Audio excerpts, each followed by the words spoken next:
page 74 en bas. Et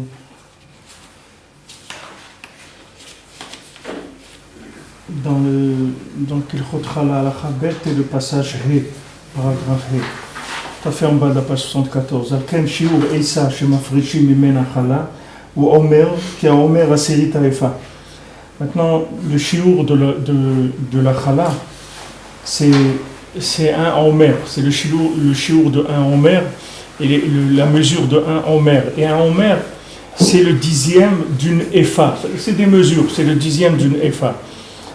Prinat Yud, Prinat Nekuda. Le fait que c'est le 10e, c'est la Nekuda. C'est-à-dire quand maintenant on dit qu'on parle de 10e de quelque chose, ça veut dire les maasés, on a touché la Nekuda, le point central, le point vital de la chose.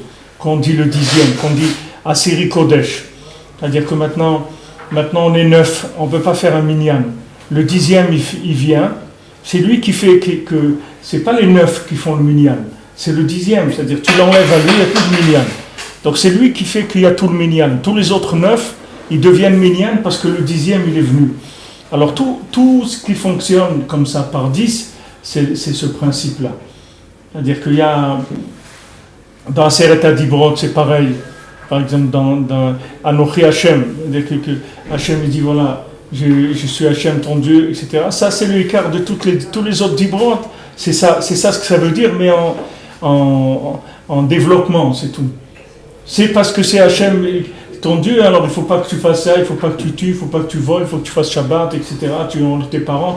Tous les autres, ça vient de ça. Le Maaser, c'est pareil. Tu donnes le Maaser, tu mekadesh les 9 parties.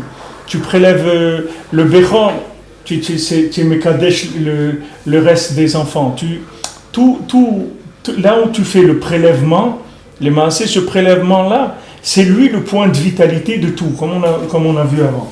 Donc on voit que la Chala elle-même, elle a ce principe en elle, puisque elle-même c'est une mesure d'un 10e d'une Efa. Comme on voit le Mahamar Anal, Shanekuda et Prinat Yud. Comme on a vu dans le Mahamar, dans la Torah la Dalet, que la Nekuda, c'est le Yud, c'est-à-dire le point qui alimente le Vav, c'est le Yud. Le Yud, il se trouve dans les maasés, le Yud, il se trouve dans la bouche. Et comme on a dit, Pi daber chokhmot, chokhma et Pi daber chokhmot va got libitvunot. C'est-à-dire que dans ma bouche, le Yud de la chokhma, et lui, il va se graver sur le Vav qui est le cœur. Mais la Nekuda elle-même, la Nekuda d'infini par rapport à tout ce qu'il y a dans le monde, dans la situation qu'on vit, etc., il y a toujours un point. Et c'est ce point-là que les maasés, c'est lui la connexion. Ce qu'on a dit toujours depuis le début de la Torah, qu'on a dit que chacun il doit s'attacher au point qui est sensible à son cœur à ce moment-là. C'est ça le point. C'est-à-dire, les maasés, il y a un point qui alimente la situation. Comme si par exemple tu as un rendez-vous, alors tu commences à parler, on parle d'une chose et d'une autre, après on parle au point qui est le point principal, pourquoi on a pris rendez-vous. C'est-à-dire pourquoi on a pris rendez-vous. Pourquoi on a dit qu'on se rencontre? On doit parler de quoi? De quelque chose, voilà de quoi on va parler, de l'achat, d'une vente, de ça. C'est ça qu'on doit parler. Maintenant, tout ce qu'on a parlé autour, c'est parce qu'on doit parler de ça qu'on est là. Mais tout le reste, ce n'était pas les véritables paroles dont on devait parler. Maintenant, dans chaque chose, il y a toujours un point comme ça. Par exemple, quand tu vas au Man, tu vas chez le tzaddik, qu'est-ce que c'est le Ikar? Le Ikar, c'est d'aller. C'est ça le Ikar. C'est-à-dire le point le plus important, c'est le voyage, d'aller là-bas. Après, là-bas, tu fais Yud encore, c'est 10 Mizmor et Teilim. Tu fais, comme Rabbeinu, il a pris le Tikkun HaKlali, qu'est-ce que c'est? 10 psaumes de Teilim. Qu'est-ce que c'est ce 10 psaumes de Teilim? C'est tout l'effet de tout le Teilim, il est dans ces 10 psaumes-là. Et encore plus, parce que comme ils sont assemblés, ils ont un pouvoir plus grand. C'est-à-dire que même si quelqu'un il fait tout le Teilim entier, il doit comment faire le Tikkun HaKlali. Quand on fait tout le Teilim, c'est pas pour ça qu'on fait pas le jour où on fait tout le Teilim, si des gens ils ont l'habitude de faire tous les jours, le Shabbat, chacun sait comment il fait. c'est pas pour ça qu'il ne doit pas faire le Tikkun HaKlali, même s'il l'a fait dans le Teilim. Mais dans le Teilim, il est séparé par d'autres, à part deux qui sont collés, les autres ils sont loin les uns des autres. Et un c'est à la fin, l'autre c'est le 15e. Alors le Tikkun HaKlali, il faut le faire, ça n'a pas de rapport avec, même que c'est des Teilim, mais en tant que Tikkun, comme il est présenté, il faut le faire seul. Chaque chose, elle a une nekuda, un point, que c'est ça le ikar de tout. Alors la chala, on a vu que c'est la chala elle-même, c'est ça le ikar du pain. Le maaser, comme on dit que Asara Kedushot dans Yerushalayim, il y a 10 Kedushot dans Yerushalayim. C'est pour ça la Kedusha de Yerushalayim, c'est plus grand que toute la Kedusha d'Eretz Israël. Il y a autant de différences entre n'importe quelle ville d'Eretz Israël et Yerushalayim que Chutz La'aretz et Eretz Israël. Parce que Yerushalayim, c'est la Nekuda de Esser, c'est-à-dire que c'est elle, et donc vous comprenez pourquoi c'est le cœur du monde. Et c'est pour ça qu'il y en a qui veulent nous prendre, nous couper le cœur en deux. Comme il a dit David Ameller, celle qui est venue, elle a dit voilà, j'ai trouvé mon bébé, elle était avec moi. Shlomo Ameller. J'ai trouvé le bébé, il était mort, etc. Alors il lui a dit, qu'est-ce que tu dis toi? Il dit, c'est mon fils, et toi aussi, mais pas de problème, on va le couper en deux, et tu en prends la moitié chacun. Prenez la moitié chacun. Alors il y a une qui a dit, non, il ne faut pas le couper en deux, je préfère qu'il vive, qu'elle le garde. Alors il a dit, je vais lui donner à elle, c'est elle la mère de l'enfant. Alors maintenant, ils veulent couper les Jérusalem en deux. Il n'y a pas un cœur, ça ne se coupe pas en deux. Ça ne marche plus, un cœur coupé en deux, ça ne peut pas marcher. Donc, le cœur du monde, c'est Yerushalayim. Le cœur du monde, c'est Yerushalayim. C'est le cœur d'Eretz Israël aussi. C'est-à-dire, ce n'est pas la conséquence, c'est pas un Yerushalayim, c'est que tout Eretz Israël, après, elle n'est pas irriguée spirituellement. Si Chazou Shalom, il y a un problème comme ça. Mais de toute façon, il n'y a pas d'iyouch que même s'il y a un problème comme ça, on s'en remettra. C'est pas ça. Le monde entier, il a une fin. C'est nous qui n'avons pas de fin. C'est pas le monde. C'est-à-dire, nous, on est la finalité du monde. Et le monde, c'est pas notre finalité. Donc, il n'y a rien dans le monde qui va nous arrêter. C'est uniquement des obstacles, c'est tout. Mais il n'y a pas de notion de. Pour nous, il n'y a pas de notion de chose qui peut nous arrêter. Il n'y a rien qui peut nous arrêter. Parce qu'on n'a pas été créé pour être arrêté par quoi que ce soit. Surtout pas par ce monde, ni par ses habitants de ce monde-là. Il n'y a rien qui peut arrêter, parce que Hachem, il nous a créé justement la Nekuda de Yud, du monde. C'est-à-dire, qu'est-ce que c'est on dit un Yid, qu'est-ce que c'est pourquoi on nous appelle comme ça? Pourquoi on nous appelle le Yud? Parce que c'est nous le Yud du monde. On nous appelle, voilà les Yud, les Yudim, les Yud. Et voilà les Yud. Ça veut dire quoi? C'est eux le 10e.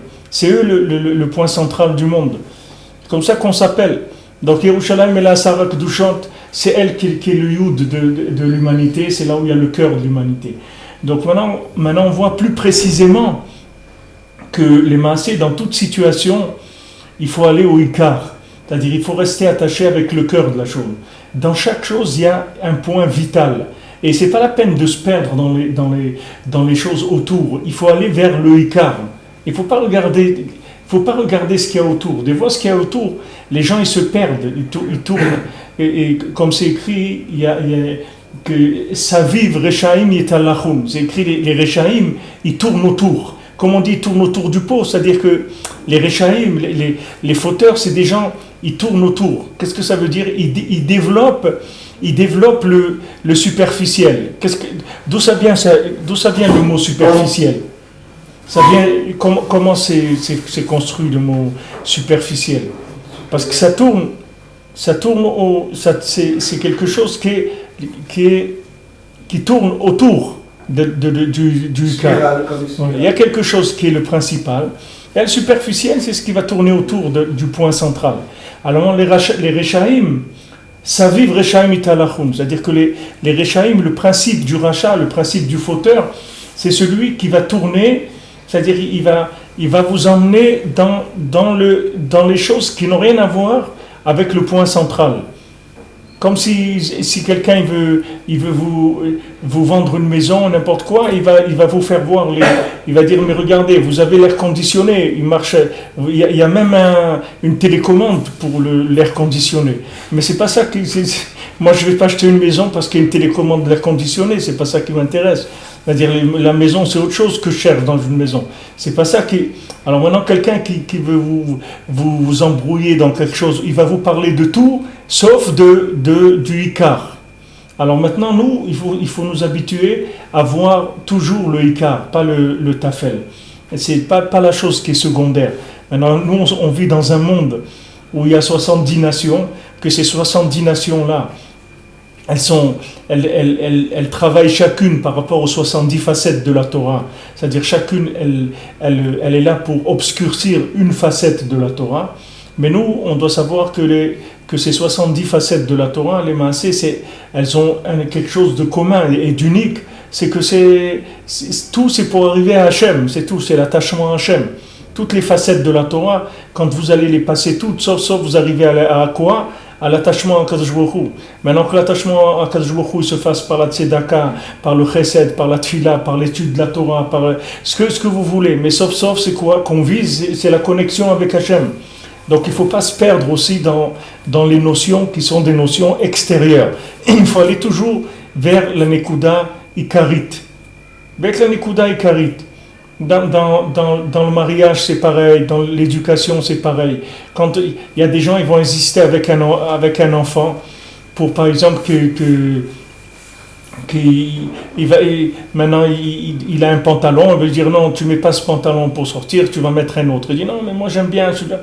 Non, il n'est pas question, il va commencer à se battre avec lui pour qu'il mette un certain pantalon. Mais c'est dommage, c'est pas sur ça qu'il faut utiliser l'énergie. Il faut voir quels sont les points, il faut économiser quand vous allez utiliser le pouvoir. Si vous voulez avoir du pouvoir, il faut économiser les ordres. Parce que si vous commencez à utiliser beaucoup l'ordre, vous n'allez plus dominer du tout, vous n'allez pas diriger du tout. Quelqu'un qui donne des ordres sans arrêt, on ne l'écoute plus, c'est fini. On ne peut pas l'écouter, parce que ça devient un rabâcheur, c'est-à-dire c'est quelqu'un, allez, sans arrêt. Alors il faut que, si quelqu'un est intelligent, il doit cerner quels sont les points vitaux de l'éducation. Dans la maison, c'est pareil. Quels sont les points vitaux dans la maison, dans le rapport avec la femme? Quels sont les points vitaux? Même on a vu que quelqu'un qui demande Erev Shabbat à sa femme si elle a prélevé la chala justement, si elle a allumé les nérod, si elle a prélevé le maaser. On a vu dans le Shulchan Aruch, il doit demander ça d'une façon douce, pas dire alors c'est fait, truc et tout. Il faut qu'il demande de façon douce ces choses-là. Ça, c'est des choses qui concernent la Shmirat Shabbat. Et que si jamais la femme n'a pas prélevé la chala, on est embêté parce qu'on ne peut pas manger le pain du Shabbat. Et la Torah, elle te dit de parler de façon douce. À Kol Shken, qu'il faut économiser un maximum le pouvoir. C'est-à-dire à chaque fois qu'on va utiliser la notion d'ordre et de pouvoir, il faut l'économiser au maximum. Parce que plus tu utilises le pouvoir, et plus il se perd le pouvoir. C'est-à-dire si le pouvoir ne touche pas les points vitaux, il se perd. Si quelqu'un il insiste pour des choses, si un patron il insiste, il dit bon mais moi quand je rentre, je veux que le stylo il soit là, je veux pas qu'il soit là, je veux qu'il soit posé là. Mais le gars après on le regarde, c'est un fou. Mais pourtant il n'y a pas c'est-à-dire s'il aime que le stylo il soit là, il n'y a pas de problème. Mais qu'il demande ça et qu'il insiste sur ça, c'est ça où est le problème. Parce que le maaseh, quand il va utiliser la force de l'insistance sur des choses qui sont autour, et quand il va dire quelque chose qui est très important, ça va avoir la même intensité que le reste. Ça va être comme le stylo. Alors que maintenant, il ne parle pas du stylo, il parle de quelque chose qui est très important. Mais il va noyer la chose, c'est-à-dire l'intensité de la chose. Nous on s'appelle des yud, des yudim. Maintenant, le yudi, il doit chercher le yud qu'il y a dans chaque chose. C'est ça sa vie. Sa vie, c'est qu'il doit scanner où il est le yud. Où est le yud de la maison, où est le yud du conjoint, où est le yud des enfants, où est le yud de la parnassa, où est le yud... Quelqu'un il travaille aussi dans la parnassa, il y a le yud et il y a le reste. C'est-à-dire qu'il ne faut pas perdre son temps. Il ne faut pas perdre... il faut être rentable, c'est-à-dire il faut aller dans le point vital de chaque chose. C'est ça ce qu'il dit, j'insiste sur ça, parce que c'est ça toute la Torah qu'on est en train d'étudier, d'Ahmed Dalet depuis quelques mois. Toute la Torah elle est basée, c'est ça le principe de cette Torah. C'est que dans chaque instant de la vie de quelqu'un, il y a un Yud. Et que c'est ce Yud-là qu'il faut connecter. Le reste, il ne faut pas en tenir compte, c'est pas grave. Quelqu'un, il veut dans la maison qu'on l'écoute, il faut qu'il économise les ordres. S'il n'économise pas les ordres, on ne va plus l'écouter du tout. Il faut faire attention. Donc lui, il doit prier, réfléchir bien, qu'est-ce qu'il veut dans sa maison, qu'est-ce qui est important, quels sont les points les vitaux de la maison. Sur ces points vitaux, on parle. On dit, voilà, il faudrait qu'on fasse comme ça. Le reste, on laisse tomber, on n'en parle pas. Pas la peine de perdre le temps avec ça. Parce que si le point vital est alimenté, tout le reste, ça va rentrer là-dedans après. Mais si on va perdre le temps dans la superficie, c'est fini. Tout ce qui est superficiel, c'est fini. Ça va nous éliminer, toute l'énergie, elle va partir là-bas. Alors Rabbeinu, il dit ici, chaque moment, il y a une nekuda qui est shayach avec ton cœur. C'est-à-dire, dans chaque point de la journée, chaque moment de la journée, chaque moment de la vie, il y a un point qui est le point vital. C'est celui-là qu'il faut chercher. À chaque fois, il faut s'attacher à lui. Donc la chala, elle représente Aseret, c'est-à-dire un homer qui est Aseret Haefa, c'est-à-dire un dixième de la Haefa, pour te dire que voilà, c'est le dixième, c'est ça le Ikar, dans tout. Dans tout ce qui est, je crois que c'est la dîme aussi, c'est ça que ça veut dire, non? La dîme, c'est le dixième, non? En français, quand on dit la dîme, ouais. Oui, prélever la dîme, c'était un pourcentage. C'est pas le dixième, non. Pourquoi ça s'appelle dîme? Sûrement, ça vient de la dîme, sûrement de dîme. Non, je suis pas sûr. La dîme, c'est un prélèvement. Mais... En anglais, ça veut dire ça. Ouais. Quoi? En anglais, ça veut dire ça. Ça veut dire un dixième. Dîme. Ça veut dire dixième. Dime. On dit dime. Quand tu dis un dime, un dixième. C'est-à-dire que ça, c'est ce qu'il leur a fait Yosef Hatzadik en Égypte.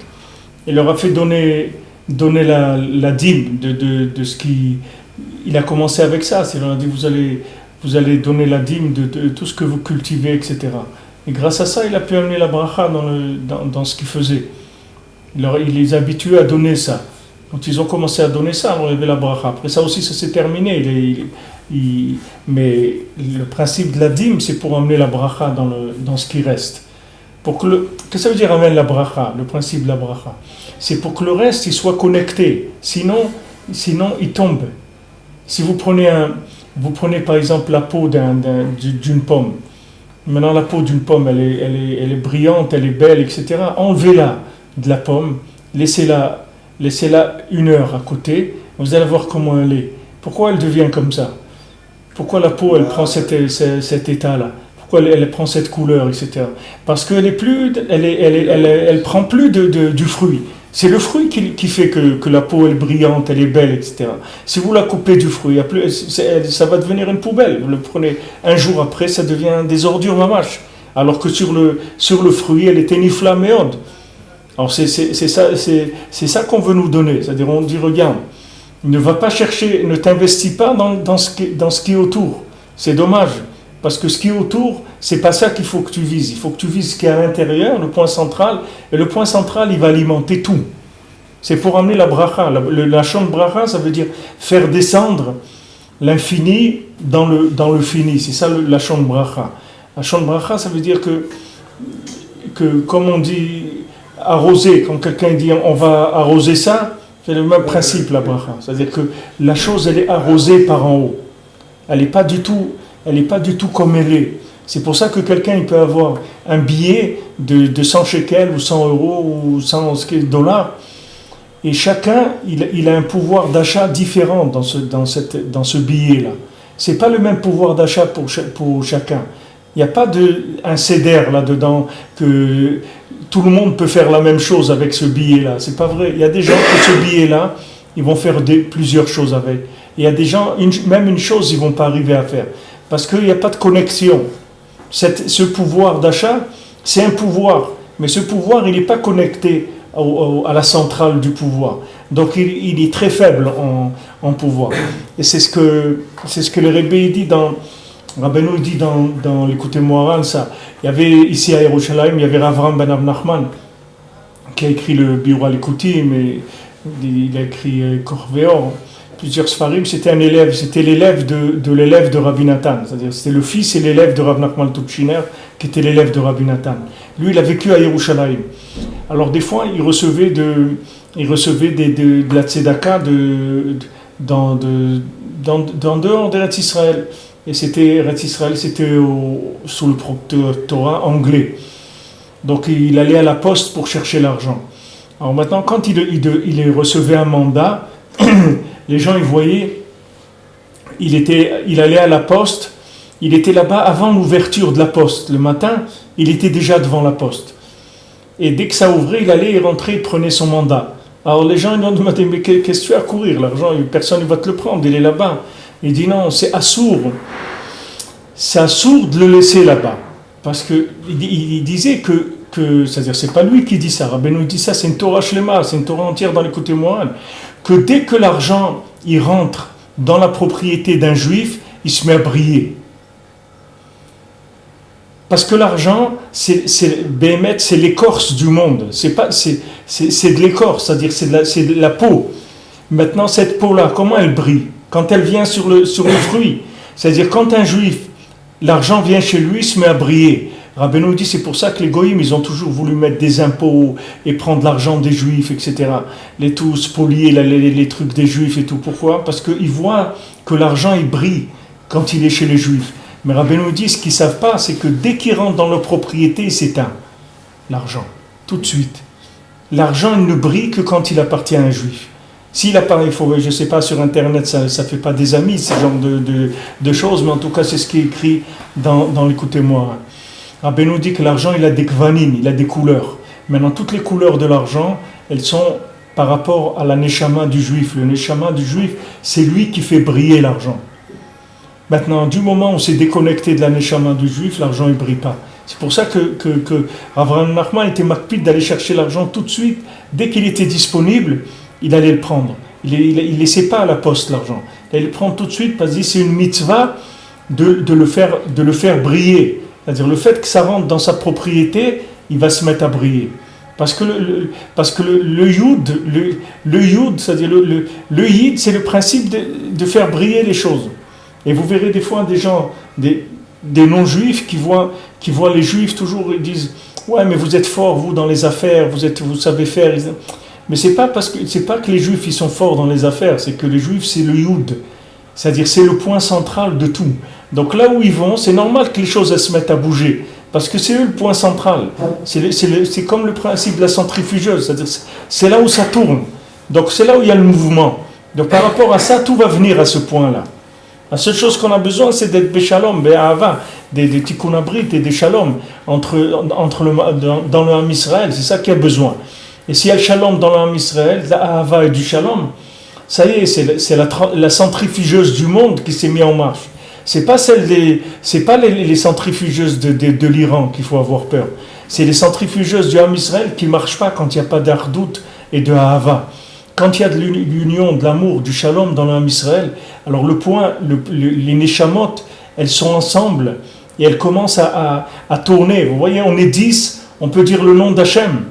On peut faire des kaddichim, on peut faire barechou, on peut dire la kedusha, on peut faire plein de choses à 10. On est 9, ça y est. Même 9 tzadikim ne peuvent pas. Non, on ne peut pas s'associer avec le shalom, il faut qu'il y ait le émet avec le shalom.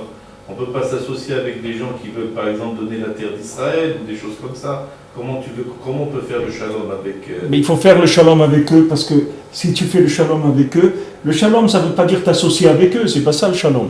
Le shalom, c'est être béchalom avec eux, c'est-à-dire qu'il n'y ait pas de haine, qu'il n'y ait pas de rupture. Le shalom, c'est qu'on est accroché. Ça ne veut pas dire qu'on roule sur la même autoroute, mais on est accroché ensemble. On ne décroche pas. On ne décroche pas quelqu'un. Comme on dit, celui-là, il a décroché. On ne décroche pas quelqu'un. C'est-à-dire on le juge positivement, on ne le décroche pas. C'est pas le mien que tu vas faire une affaire, t'associer avec lui dans la politique ou autre. Tu n'as pas besoin de t'associer avec lui. Mais par contre, Tu as besoin du lien de Ahava avec lui. C'est pas parce que quelqu'un il se trompe qu'il ne faut pas l'aimer. Si on a un enfant, que Chas Shalom, il se trompe dans la vie, il fait des choses qu'il ne sait pas, on le sait que ce qu'il est en train de faire, il est en train de se tromper. Alors pour ça, on ne va pas l'aimer. Au contraire, le Baal Shem Tov dit il faut que tu l'aimes encore plus. Justement parce qu'il se trompe.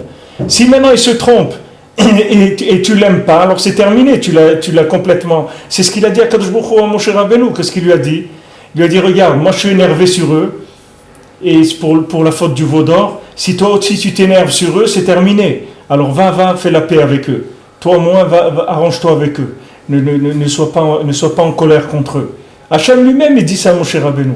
Il dit, si moi je me mets en colère contre eux, et toi aussi, alors ça y est, ils sont perdus. Il n'y a plus de chance. Si maintenant celui qui connaît un peu de vérité, il lâche celui qui ne connaît pas la vérité, mais il est perdu, l'autre. L'autre, il est perdu.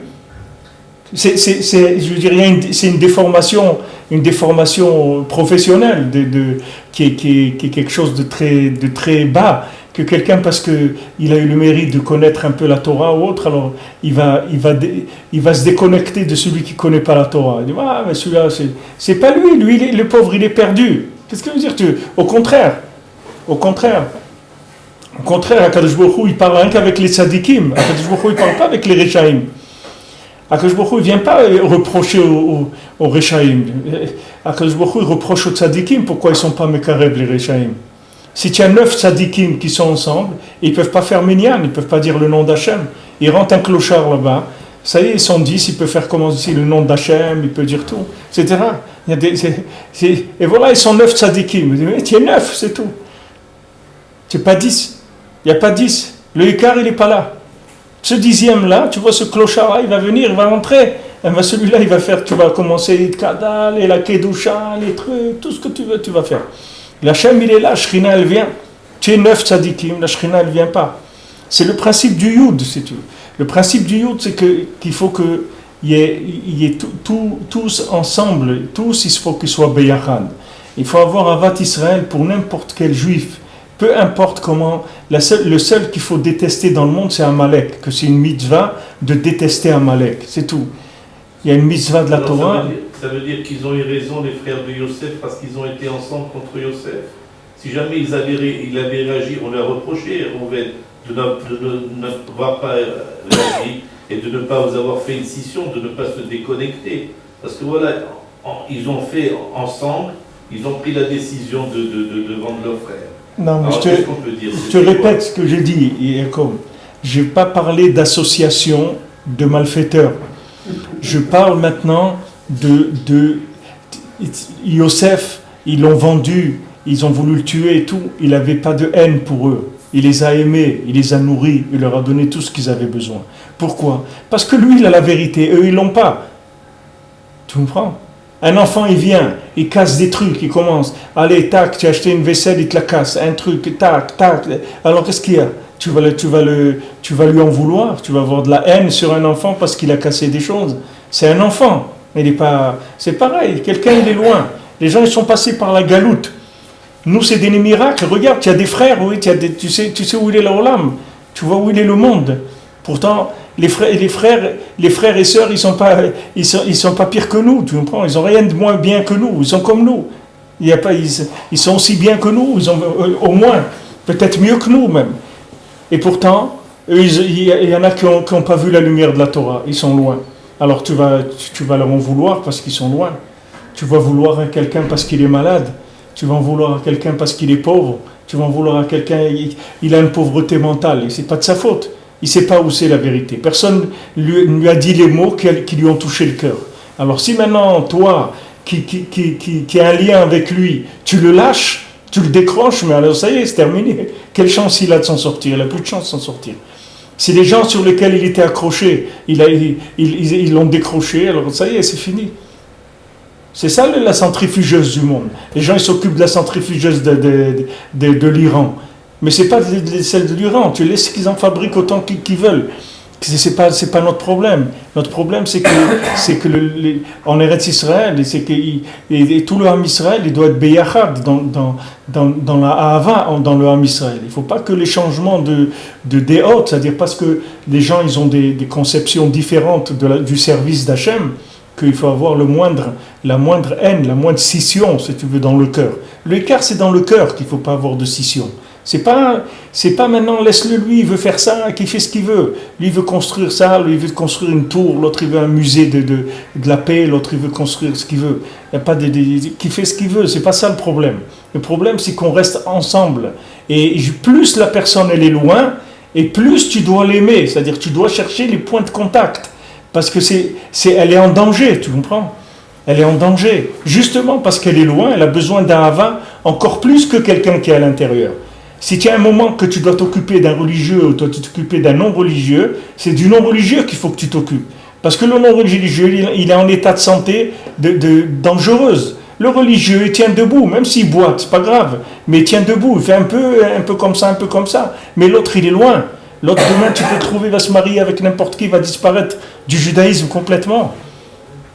Mais celui-là, il peut quand même, malgré tout, devant notre syndiqué qui connaît une connaissance de la Torah énorme et lui qui n'a absolument rien, il peut compléter le minyan. Oui. Donc c'est ça qui est merveilleux. Oui. C'est-à-dire qu'il y a un principe de nombre. C'est-à-dire il y a le chiffre 10, il est... Et tu vois bien que après n'importe quel chiffre que tu ajoutes 10, ça commence 1. Tu prends 10, ça commence 1. Tu prends 20, ça commence 1. Tu prends 30, ça commence 1. Chaque fois que tu vas faire 10, tu vas trouver Echad après. Chaque fois que tu ajoutes 10, tu trouves Echad. Tu commences avec Echad. Parce que c'est le principe de l'unification. Et avec ça, tu peux aller dans tout ce que tu veux, dans les mathématiques, dans la physique, dans tout ce que tu veux, tu vas trouver ça partout. Parce que c'est le point unique, le Yud. Comme des trucs de ADN, ce qu'ils disent l'ADN. ADN, c'est Adnout. C'est le Shem qu'on dit Adnout, mais sans le Yud. Eux, ils disent l'ADN sans le Yud. Alors que normalement, c'est pas ADN qu'il faudrait dire. Il faudrait dire le nom d'Hachem. C'est ça l'ADN. Pourquoi ils ont appelé ça ADN? Ils auraient pu appeler ça Schmilblick ou je ne sais pas. Pourquoi ils ont appelé ADN? D'où c'est venu ce nom, l'ADN? Ça vient de la Adnout. Les initiales de quelque chose, non? Oui, mais pourquoi ça vient que Hachem il fait que le mot il est comme ça? Parce que c'est le nom d'Hachem, c'est le nom du pouvoir d'Hachem. Et ils se sont rendus compte que chaque personne, elle a un point divin en elle qui est différent de l'autre. Et c'est ça lui. Lui c'est son ADN, c'est ça lui. Voilà, j'ai entendu il y a une semaine ou deux quelqu'un, ça fait 25 ans qu'il a été, comme on dit, dans un procès, il est sorti acquitté et ils l'ont mis en prison. 25 ans après, ils ont trouvé l'ADN.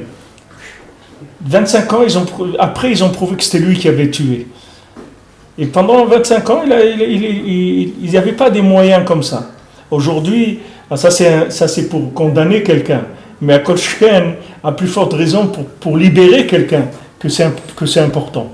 De savoir qu'il est unique, que le bien qu'il y a dans la personne, c'est quelque chose d'unique. Donc ce bien unique, il faut que je le sorte. Il faut que je le sorte et qu'il faut que je regarde que ça. Maintenant que c'est un politicien, il est parti à gauche ou à droite ou en haut ou sous la terre, là où il est parti, c'est pas grave. C'est un yud, c'est-à-dire il a une force de centralisation des éléments qu'il concerne. D'où la partie d'Hachem qui est en nous.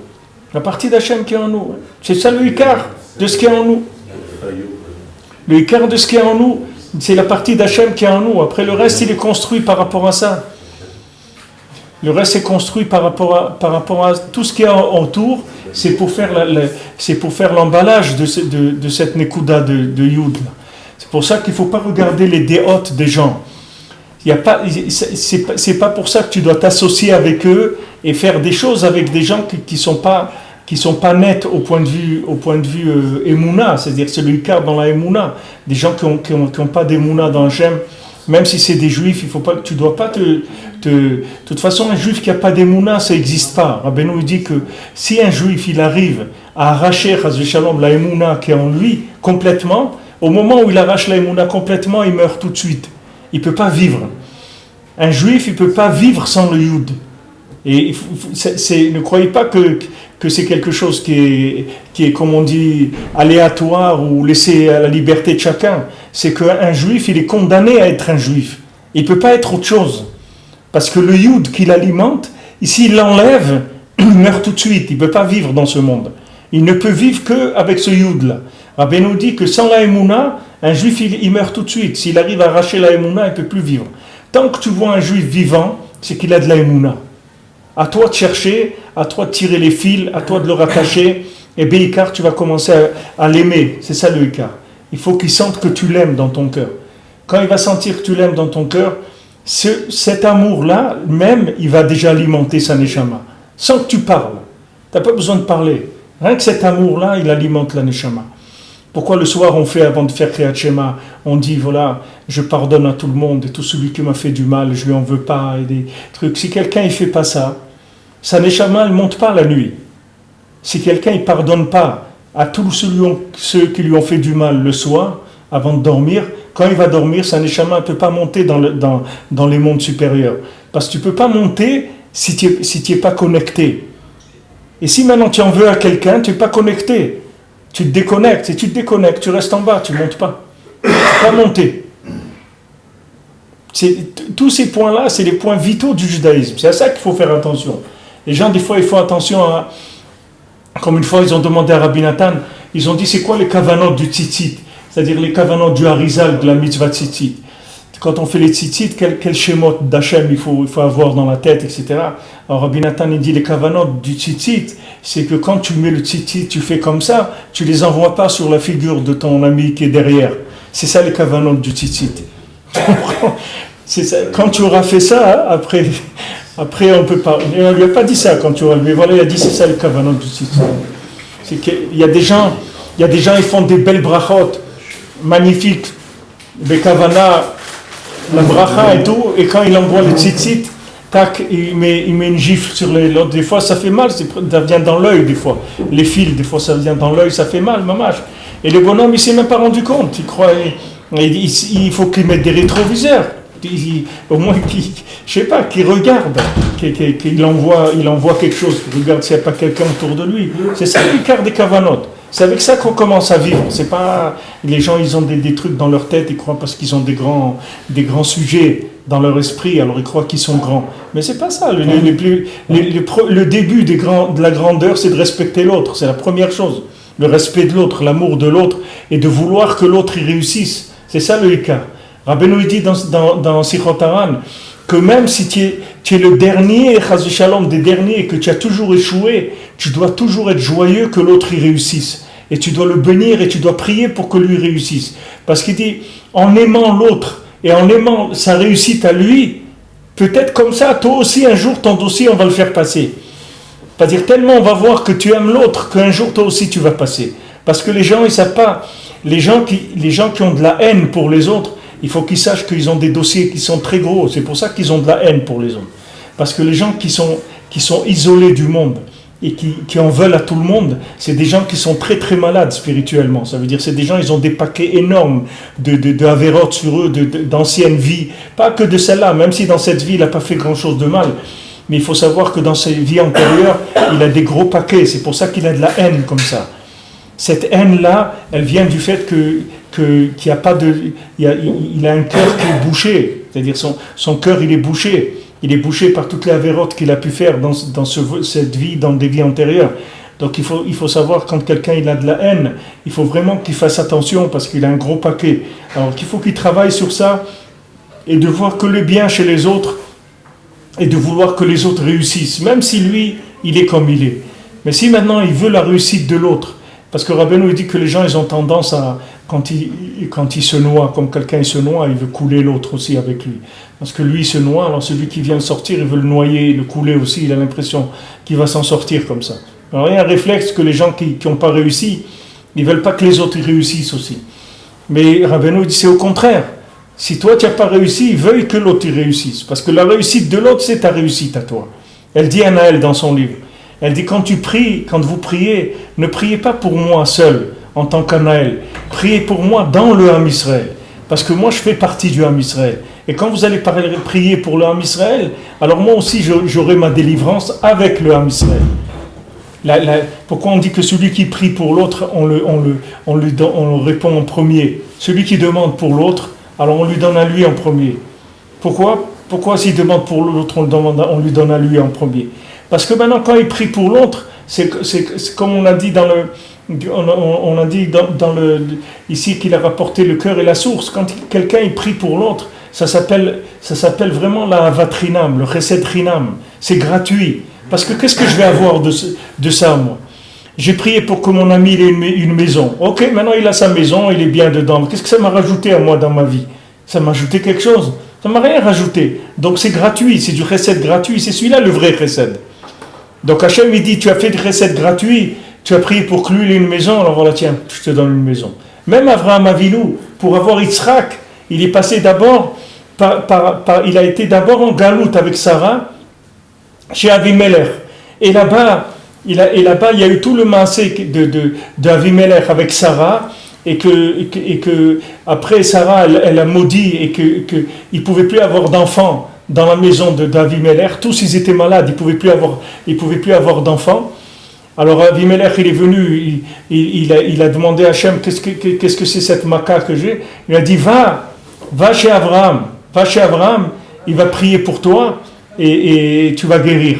Mais tout ça, c'est écrit dans les Sfarim. Pourquoi Hachem il a fait tout ça?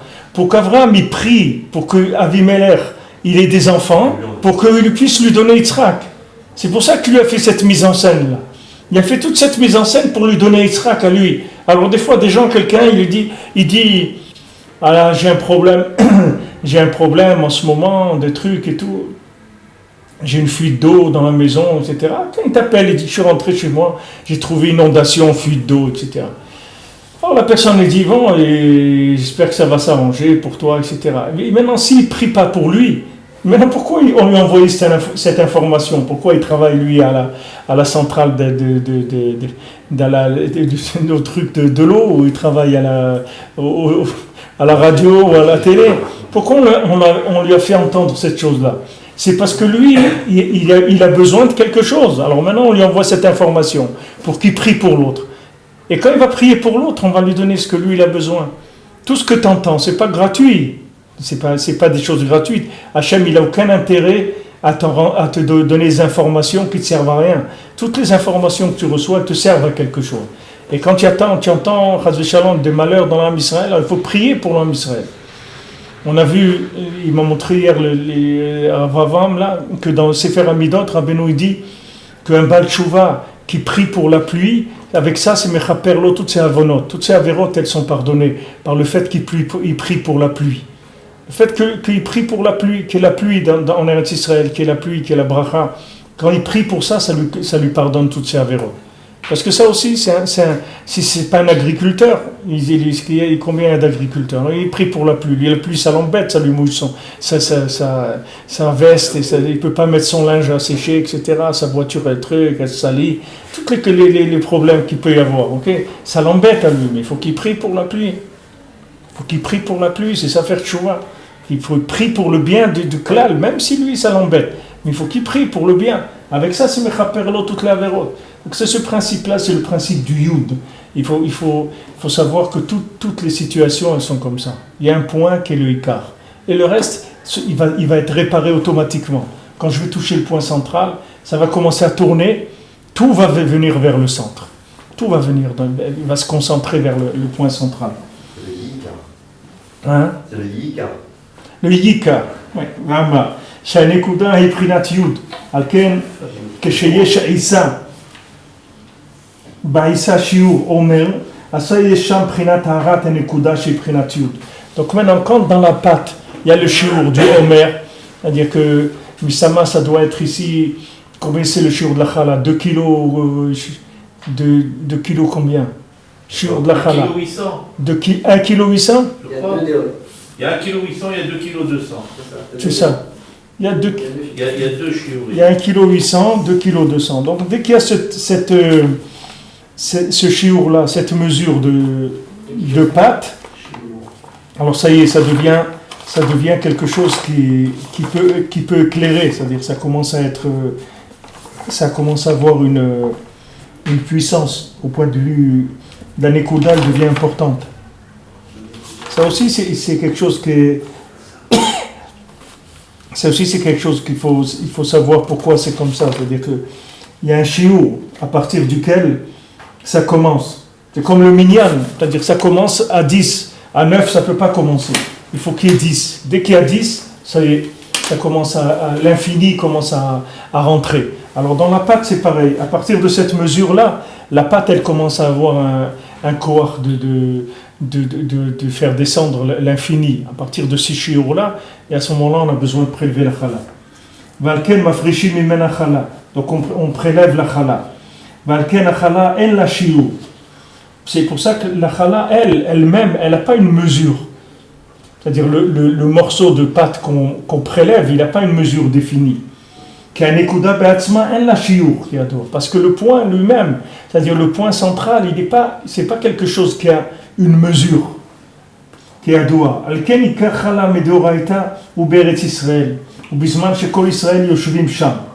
Maintenant, le ikar de la chala, minatora, vous voyez que le ikar de la mitzvah de la chala, minatora, c'est en Eretz Israël. Et quand tout le Ham Israël, il vit en Eretz Israël. À ce moment-là, c'est la mitzvah de chala, elle est midoraita. Vous voyez que c'est un rapport, c'est pas quelque chose c'est pas une mitzvah isolée comme ça. Vous voyez qu'elle est liée avec la terre d'Israël, elle est liée avec le nombre aussi du Ham Israël qui vit en Eretz Israël. C'est pour ça que c'est tellement important que les Bnei Israël ils montent en Eretz Israël, parce que les maîtres c'est comme s'ils permettent qu'on va pouvoir prélever la chala. C'est-à-dire, enfin, on va pouvoir prélever la chala. C'est comme quelqu'un, il fait de la pâte, il a 1,5 kg ou 1,6 kg, c'est dommage, il ajoute encore quelques centaines de grammes, et ça y est, il peut faire la chala avec la bracha, etc. C'est autre chose complètement. Donc c'est pareil.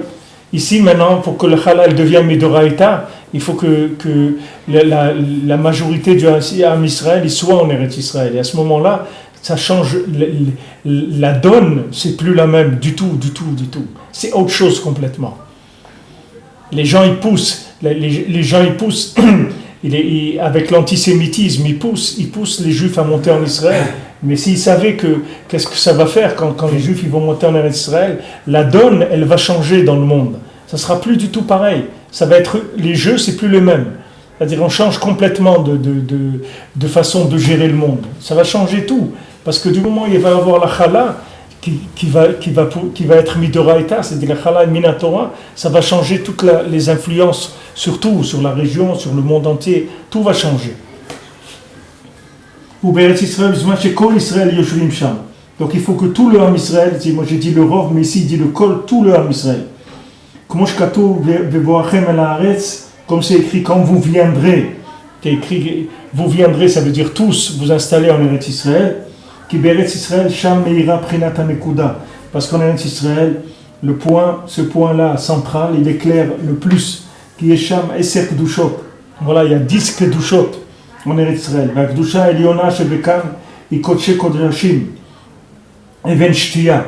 Et l'endroit le plus élevé qu'il y a, c'est l'endroit du Kodesh Kodashim, du Saint des Saints, Even Shtia, là où il y a la pierre de fondation du monde. C'est le point sur lequel tout le monde entier a été créé à partir de ce point-là. Quand Hachem il a dit Bereshit dans le Réchit, quand il a commencé le Réchit, il a commencé ce point-là. Dès que le point de début de la création se trouve là à Yerushalayim, derrière le Kotel, c'est ce point-là qui est le point de fondation de tous les univers. Il a commencé à cet endroit-là. C'est Prinat-Chala Réchit. C'est ça, c'est le principe de la Chala qui est le Réchit, c'est-à-dire l'origine, la première chose. Chez Bisruta Nivra Olam. C'est que par le Srut de la Chala, le monde a été créé. Et toute la création du monde, c'est grâce à la Chala, c'est-à-dire au principe de 1/10 qui fait que tout le reste après peut être créé, parce qu'il y a eu ce 10e là. Alken Ikar Chala Beretz Israël. C'est pour ça que le Ikar de la Chala, c'est en Eretz Israël. C'est ça, c'est là où il y a la mitzvah de Chala, Midoraita. C'est-à-dire, bien sûr, partout c'est bien, mais ici c'est Midoraita. Donc demain on continuera, Bezrat Hashem, on va commencer notre halakha.